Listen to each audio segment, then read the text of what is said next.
Hey everyone, and welcome back to Catechism for Kids. Back with me again, Joseph, your host and catechist. I'm so excited to share an absolutely amazing and joyful story with you today. Something truly unique from Italy that's going to make you smile and think about God's blessings in a whole new way. Have you ever heard of Our Lady of the Hens? It might sound a little funny, right? Hens, as in chickens? But trust me, this isn't just about farm animals. It's a beautiful tale of faith, miracles, and how Mary, our Blessed Mother, watches over us even in the most unexpected places. Imagine this. Hundreds of years ago, all the way back in the 16th century, in a small town in Italy called Pagani. Life was busy, just like it is now, but back then, people didn't have phones or internet. They relied on stories passed down through generations. And one of these stories tells us about something truly incredible that happened in a simple chicken coop. It all started with some busy little hens, scratching around in the dirt, just doing what hens do. But these weren't just any hens, and this wasn't just any patch of ground. These hens were scratching and pecking so persistently at one particular spot that it caught people's attention. And what they uncovered was absolutely astonishing. Hidden beneath the earth, near an old chicken coop, was a forgotten wooden panel of the Blessed Virgin Mary. Can you believe it? A wooden panel painting of Mary found by chickens? Now, this painting wasn't just left there by accident. Legend says this particular wooden icon of the Virgin Mary, believed to be Our Lady of Mount Carmel, had a long, adventurous journey. Popular tradition has it that a wooden panel depicting the Virgin of Carmel was kept in a church perched in the mountains of Tremont. One night, the Madonna appeared to the sacristan in a dream, asking him to tell the priest to repair the crumbling church. Otherwise, she would have gone away to a town where even the hens would have loved her. The sacristan reported everything to the priest, but the latter took it lightly. The consequences were serious. There was, in fact, a strong storm, and the mud carried the painting with it downstream, to the territory of the municipality of Pagani. Later, it was buried in mud during a big storm. So, for a very, very long time, this precious image was out of sight, forgotten by people. But God never forgets, and neither does Mary. The people of Pagani were absolutely amazed. They saw this discovery as a clear sign from Mary herself. It was as if she was saying, "Hey, I'm here. Remember me? I want to be honored and loved again."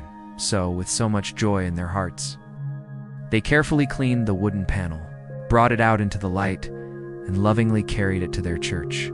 Can you imagine the excitement? It was like finding a long-lost treasure. And from that moment on, the people began to pray to Mary with renewed faith, thanksgiving, and overflowing happiness. But the story doesn't stop there. The discovery of the wooden panel was just the beginning. Around 1609 and 1610, even more incredible things started to happen. 8 amazing miracles were attributed to this very icon. The first one was truly special. There was a crippled man who had fallen asleep near the old parish where the newly found panel was kept. In his sleep, he had a dream that the Madonna appeared to him, telling him to get up and throw away his crutches because he was healed. And guess what? He woke up, and he was indeed healed. This amazing miracle spread like wildfire, and soon more healings followed. People realized that God's grace, through Mary's intercession, was truly working wonders. In response to this growing devotion and all these incredible miracles, the people knew they needed a special place for Mary.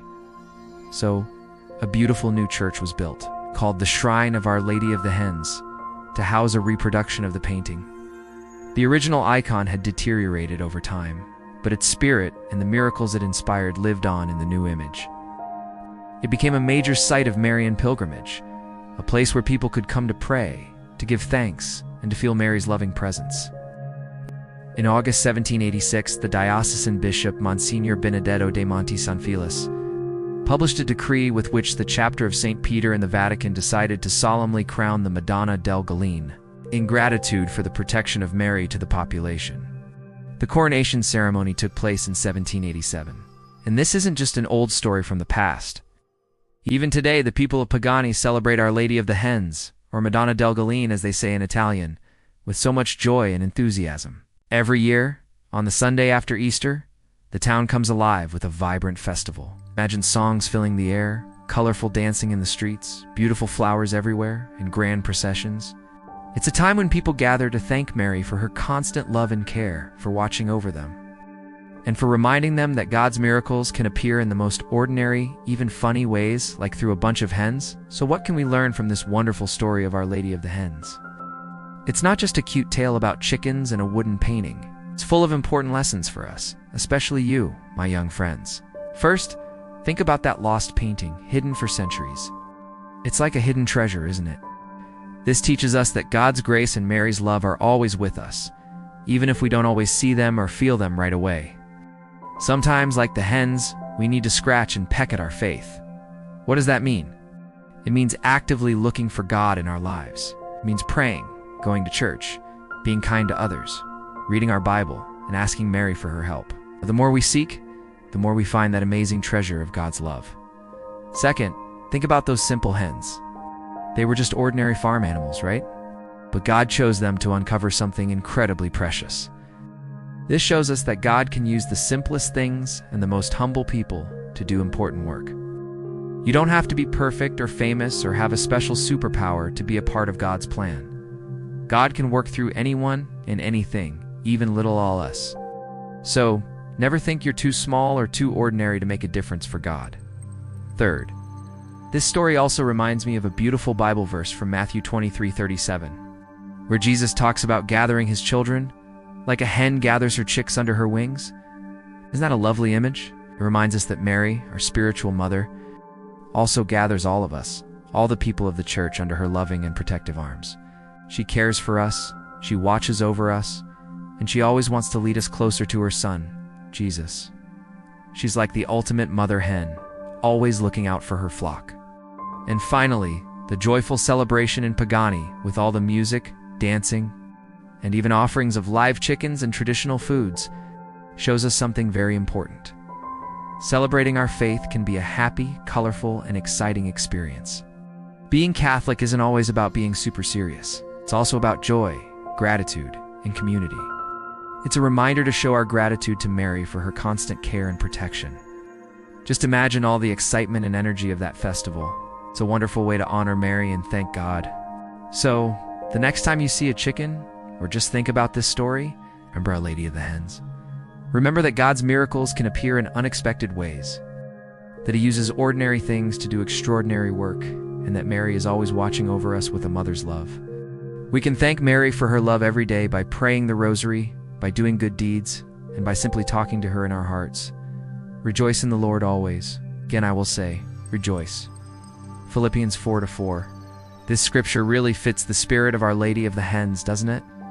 It's all about joy and thanksgiving. Thank you so much for joining me today on Catechism for Kids. I hope this story brought a smile to your face and a little bit more joy to your heart. If you loved learning about Our Lady of the Hens, please give this video a big thumbs up, share it with your friends and family. Don't forget to subscribe to our channel so you don't miss any more faith-filled stories. We've got so many more amazing adventures in faith to share with you. Take care, friends. Stay safe and healthy. See you next time, and God bless you always.